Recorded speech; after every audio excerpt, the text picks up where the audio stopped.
So this is a slightly different style of PowerPoint. This is where the color theory one was more the images were the content. This is where the images are there primarily for engagement, standard kind of opening. If you go down the code road, having somewhere that doesn't need a password would have been good. That would seem to be a pretty significant issue at OSU trying to find somewhere that that would work. In this case, I don't even know if this one still works, but it was a lot smoother where you had an online repository of your images or information that did not require a password. Um, this one's going to be really quick. The images were pre-selected, put into the slide, let the slide give you design ideas and kind of work from there. Playing with image transparency to some degree at times. This is probably more of a gradient than anything. These are all famous paintings for the most part, or kind of young artists. So again, just putting those images out there, letting it kind of work. It's magic and within PowerPoint to organize them. It's a pretty easy thing we can talk about of how to switch them out. It gives you a lot of flexibility on reorganizing your images, which ones you want to put in, and then giving you a range of ideas of how they can look together. This is actually a movie. I prefer that format of just inserting the movie into the PowerPoint. We'll get a lot of commercials otherwise at OSU. I think that's, depending on what you're talking about, can be pretty distracting. And then with the PowerPoints, you can have them just start automatically, which is kind of a nice feature so that everything's kind of going smoothly.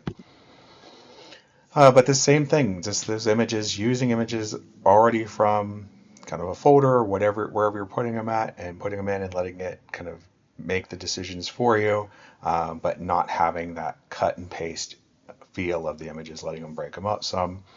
I feel like kind of gives a little bit more engagement than the alternatives. This is very text light. I typically don't like a lot of text in my slides. Um, I just I think it's distracting if people are trying to write and not listen.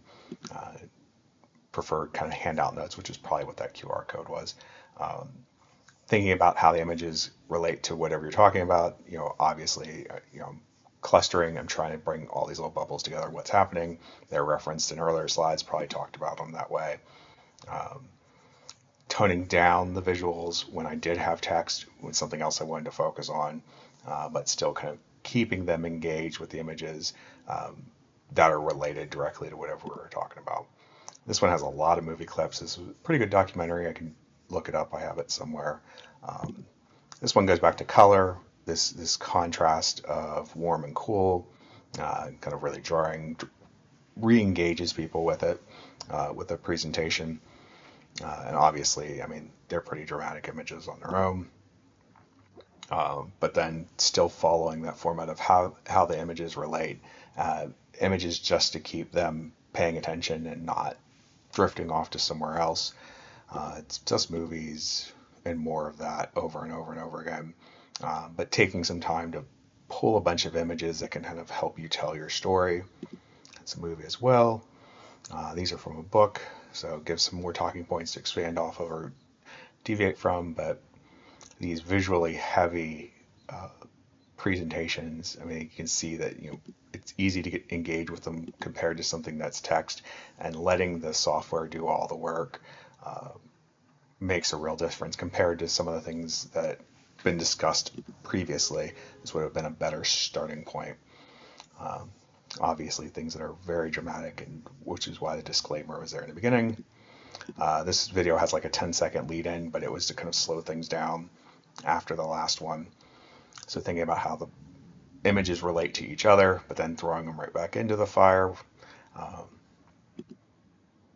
Keeping in mind that, don't really buy into borderline, but this was the assignment I had, and this is what was done with it. Um, but I think you get the point here, just looking through these even as quick as I am, of how videos, images can all tie together and keep people. Probably one of the most heavy images I have. Didn't work when I did it as a presentation. I'm not sure why I deviated from kind of the standard. There's probably a reason at the time. Um, but none of these images have been altered outside of what the program does, limited text, something we can easily talk about and explore. Switching the images is probably a little bit problematic at times, but hopefully that's been updated since I last did it.